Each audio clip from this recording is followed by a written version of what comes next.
The story I'm going to tell you is what one of my great, I call her aunt, that lived around Cantonment. She had a boy named, I think, Tom, who was in the service. But before that, he was from the Bertha Lincoln family at Cantonment. And this boy came to her, and he said, "Those cows are calling me.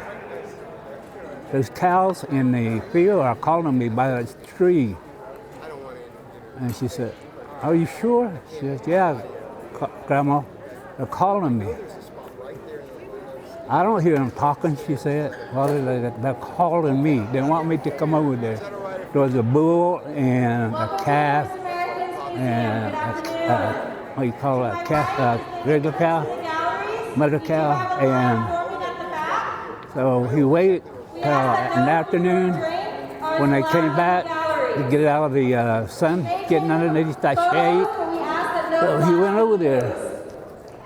He asked those, that bull and that cow, "What you calling me for?" He said, they said, we want you to go to 4 miles west of Canton by Arthur Sutton, where he stays, and go back east, probably about a quarter of a mile. There's some cottonwood trees on west. Where were they? On the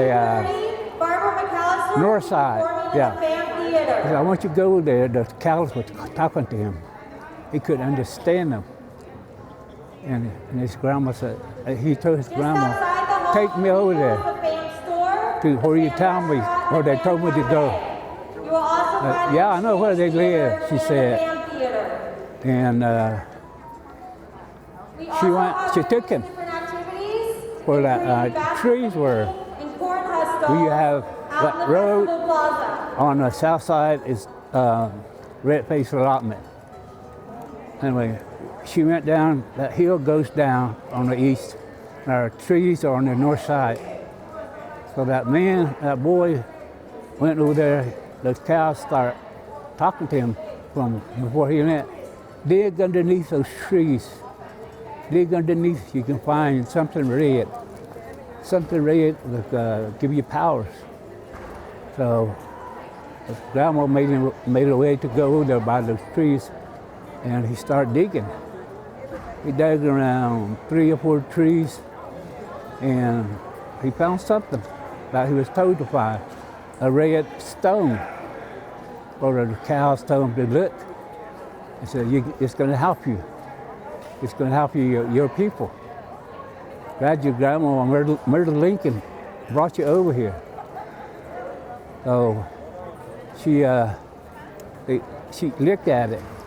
She was amazed of what she found, he found, because those cows were talking to him. She never would believe it till she seen it face to face, the object in her hand. It was by the trees down in the dirt underneath that tree, cottonwood tree. And they found it, so they went back home. And they were amazed. Myrtle Lincoln was amazed that something valuable was in there that needed to be found. So I think her son Tommy found it. Our grandson Tommy found it because he went out there to talk to those cows, and so he kept it for a long time. Then he went to the service, the Army, and that's where he met my brother, William Ray Sutton. So they got together in the service at Germany. And he was telling my brother that. So when they came back, Tommy stayed with his grandma by Cantonment, south of cantonment about a mile. There's a little house on the left side. That's where they stayed. That's where they grew up. Included the Mosquito Boys, Jean and Frank. They had 7 or 8 boys, and I grew up with them. And they took me in as a brother, and I was glad. So, now I don't know what he done with that red stone. I don't know what his grandma done with that red stone. Not only that, his grandma was a medicine woman. She lived in like a little old shack. She wouldn't let nobody go in there, run around or play. I was off limits to those boys, her grandsons, everybody that went over there. Because she didn't want to get her medicine bag and get hurt. Because when you have a medicine bag, you keep it up. You don't know nobody to play around it, bounce a ball in it, throw anything, no jumping. They're so sacred that that's what we were taught growing up, you know. So when we find something like that, somebody finds something like that, you know, we respect. Don't go with the mood or nothing. There's a story about another medicine bag, if you want to hear it. This farmer south of Canton, white guy, rented this land. So there was a house there. And our people used to go to that house and talk around, pass stories, pass the time, till it get dark. And then we would go home. But this old lady had a medicine bag in the room, northeast. The whole old room was hers. Nobody could go back there and go in and do nothing. She warned everybody, even her visitors that came in, all those ladies that came in. Anyway, that house stood there for so long, they moved out of it, and that house was empty.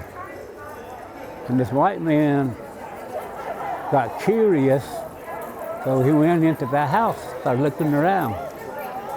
He found that old lady's medicine bag. So he went to show people.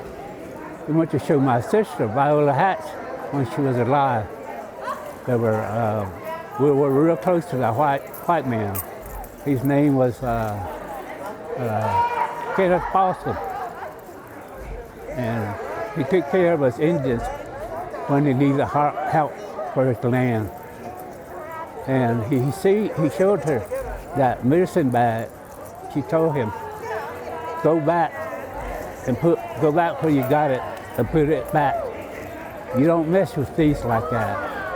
That's our Indians' tradition, ways. Don't leave it, take it back, bury it. Now before that happened, he was working this ground in hydras. Anyway, he was changing, nozzles. And it burned his arm all the way up. That's how powerful that hydras is. So he went over to see my sister, Viola, and she told him, he told her, look what I found at the house, medicine bag. Like I said, go take it back. That's exactly what happened because you got burnt. If you took it back and borrowed it, buried it, nothing would happen. So we took it back and buried it around that house. But he didn't tell nobody where he buried it. So it's still there today. Did you ask no food or drink in the galleries? If you do take photos, please no flash. I have. You want to hear it? That's a story. This is a story that Arthur Sutton, my dad told me. To us. He said, it's story time. So we all sat down and listened to him. The story I'm gonna tell you is gonna be out. He didn't say what kind of bird, the story consists of, well, the other one was a coyote. Coyote was a trickster. So this coyote, the bird was standing by the river, and the coyote come creeping up on him. And this coyote was watching him, this bird. And this bird was took his wings, held him up in the air. He said, "Chi-chi-ni, bring my eyes back." So the eyes were dropped back in the pocket. The trickster, the coyote, watched him for a while. He started getting curious. So that bird flew off to another tree. The coyote followed him again, still watching him. Same thing. Bird said, took his eyes out. Chi-chi-ni, threw him up, bring my eyes back. So it dropped back in his eye socket. And this coyote was still watching him. He was amazed what that bird could do. So this bird again flew off. The coyote right behind him. He done that for the fourth time. I don't know how he took his eyes out, threw him up. Chi-chi-ni, breathed my eyes back, and it come back to his pockets. That coyote got too curious. He asked that bird, "Hey, can you show me your trick?" That bird said, "No, it's too dangerous." "Yeah, show me." "I'm telling you, it's too dangerous." That coyote said, Don't look back dangerous to you the way you do it." I said, "Again, if I show you this trick, it's too dangerous for you.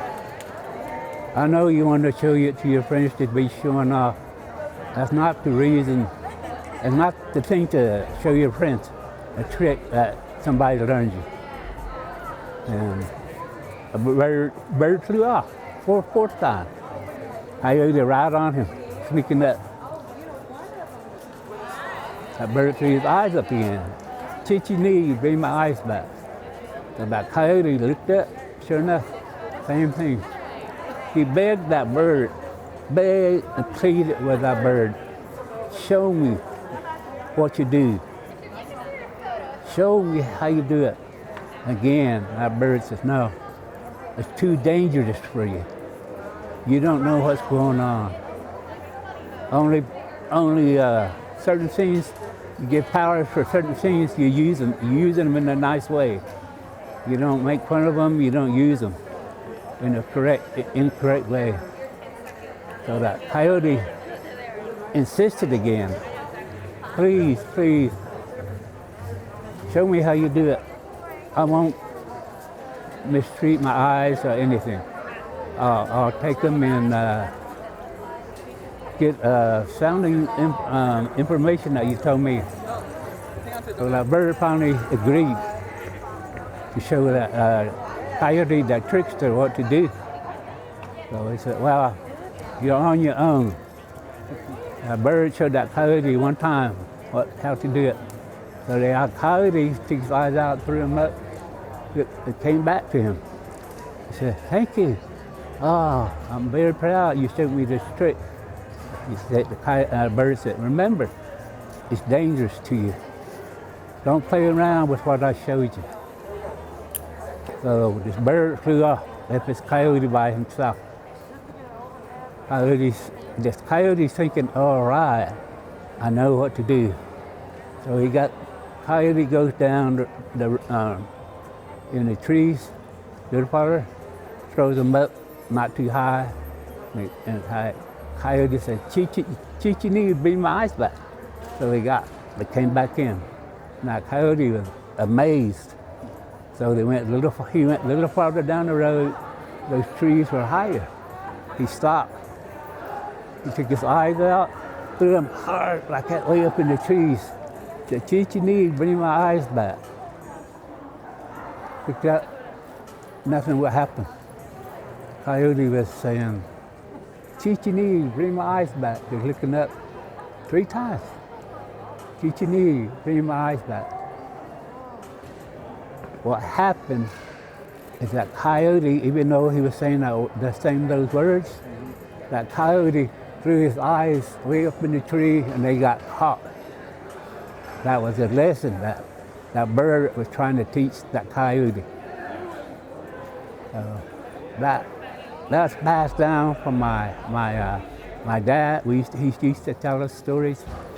Now I don't know what that word means, chichini. Nobody in our family never did explain it to me. Another story about a coyote.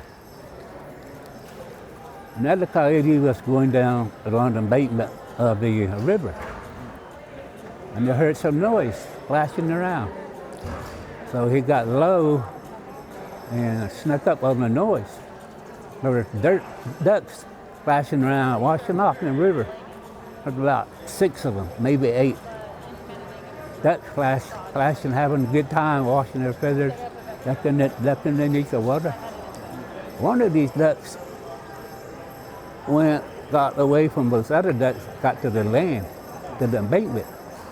So this coyote made his way down on the top from the embankment and snatched that duck. He broke his neck and started splashing around.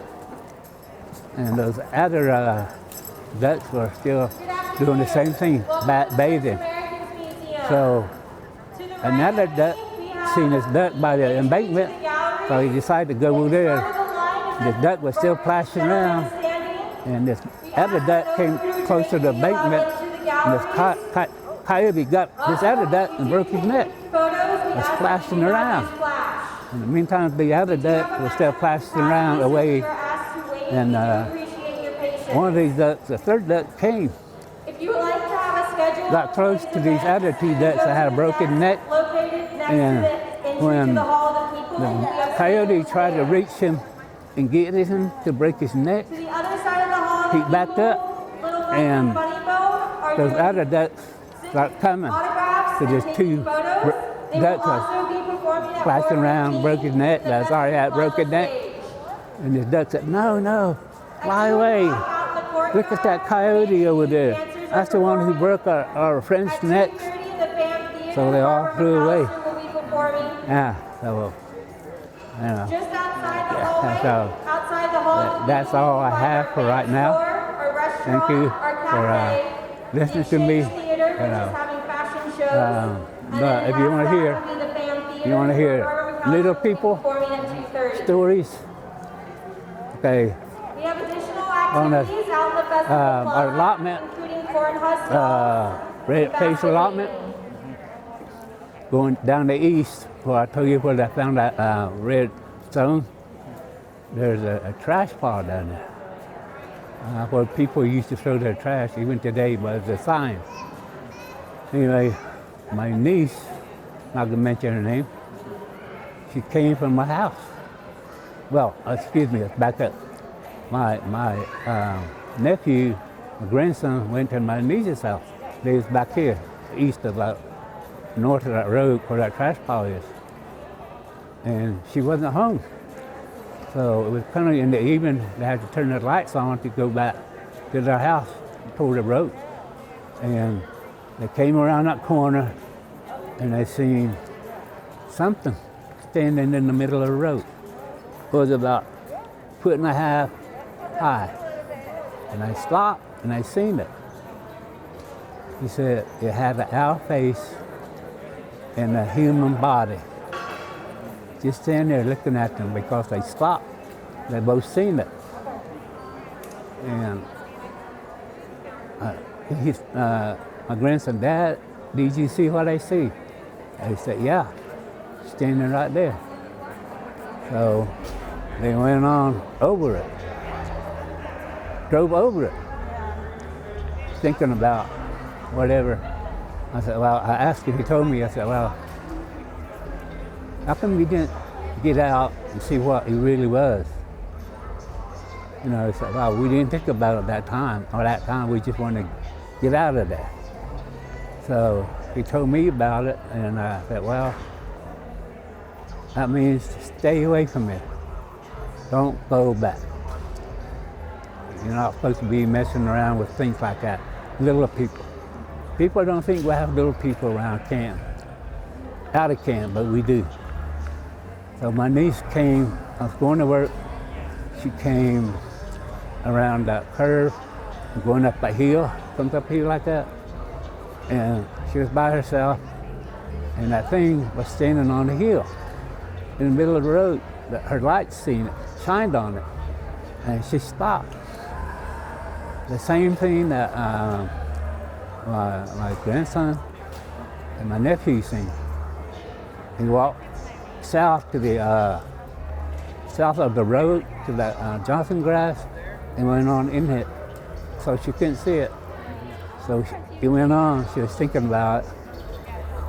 So she's seen it twice. That little thing, whatever it was. She told me.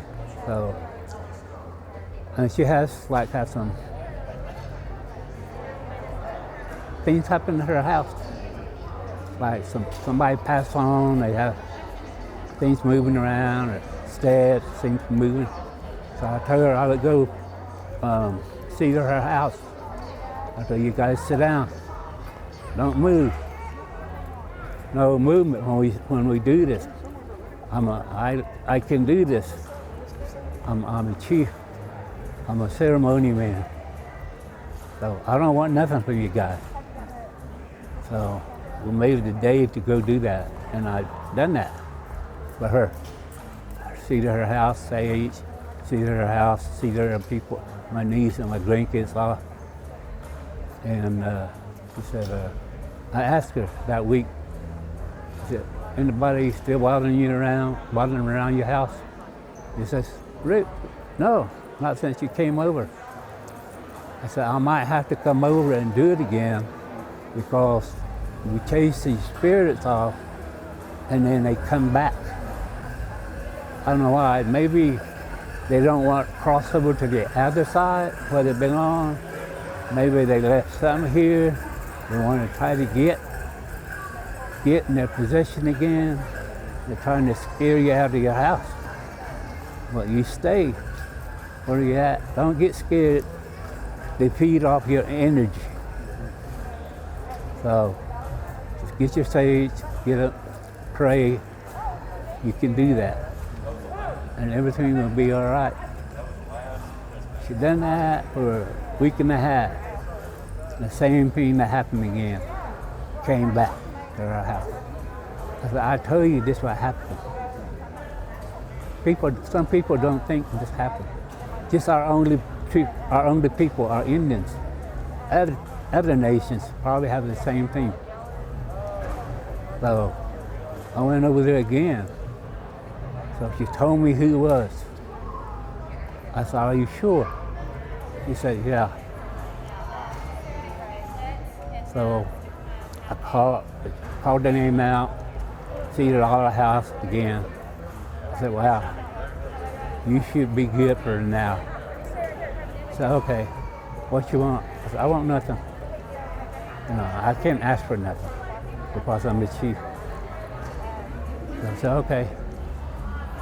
So that went on for a while. So I asked her, last week, did anything happen to your house? She said, no, not yet. I said, that's good. Just don't be afraid. Stand your ground. I have, if you want to hear it, I don't mean take all the time.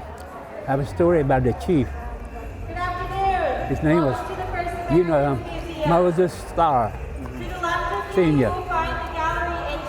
We adopted him as the chief at camp. That's for our Arapaho chiefs, our mate chiefs. Our Arapaho, when we make somebody a chief, we make them out. It used to be at Barefoot, really, original Barefoot powwow. But this time we had made him chief in the chin, and everybody was there. He was alive quite a while, you know, and we talked, told me his stories, made me laugh, and he passed away. And I was sad about that. You know. So I had his funeral. We have various activities and I went out there. putting corn husk stalls. They put him in the ground, said my goodbyes, came back. Can. All the people, we have our fan store, Can. restaurant, I went to and Oklahoma cafe. City to stay with my girlfriend.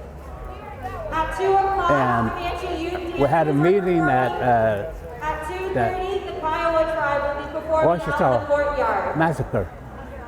So my friend Like to have came the from schedule of Tulsa today's event, to pick me go up to the desk to take me to located that right at meeting. the entrance of the Hall of People. And We have schedules there for you to when we take. was going, he was driving, he said, "Lay down, Chief, I'll take care of you, I'm not gonna rape you." So I drifted off. And when I drifted off, there was a white cloud, something white on top of me. And I went through it. I ran through it.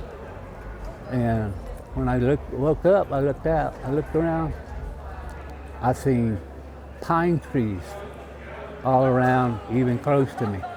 I was like about 50 yards away from them. And there was a valley. Grass, green was grass. And there was a stream running across it, ice-cold stream.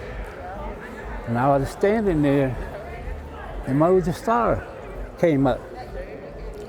And I seen him. He didn't say anything to me. I didn't say anything to him. I was standing there, a white horse came up, pure white, pink nose. It was beautiful, white tail. Moses put it on the side. He didn't flinch, he didn't do anything. He just stood there. And I was watching Moses, and he got on that horse. The horse didn't flinch or nothing. Like it came from him, a white horse. And he made his way down through those pine trees. And he made his way to that. There was a lady washing something in that water. And he approached her. She looked up at him. And she ran to the camp, maybe 50 yards from a tree. And he got back on a horse. He went across the stream to the encampment. And everybody came out to see Moses. Moses got off a horse. And those people that went before him came out and approached him. Moses, we're glad you made it. You're at home now. You don't have nothing to worry about. From what I told you, I wrote that story and put it on paper. And I still have that paper. You know. And another time, I seen Moses in a store. They were looking for something. It must have been around Sundance time. He was looking for something, and I looked at him. They were looking at that, whatever they're looking at, trying to buy. He turned around, he looked at me. He said, "Hey, Alan, I'm glad to see you." "Wow, glad to see you, Moses. How you doing?" I said, "I'm doing okay. We're just here buying stuff." So I was amazed how that happened. You know, how he keeps coming back to me, and we keep talking. So that's another thing that I ran into him about. I don't know, was it a dream or what, you know, but it's powerful to me that things come to me. You know. Yeah. So I don't know if it's a gift or not, but I like you say, sharing with people, sharing so they can pass it on down the line.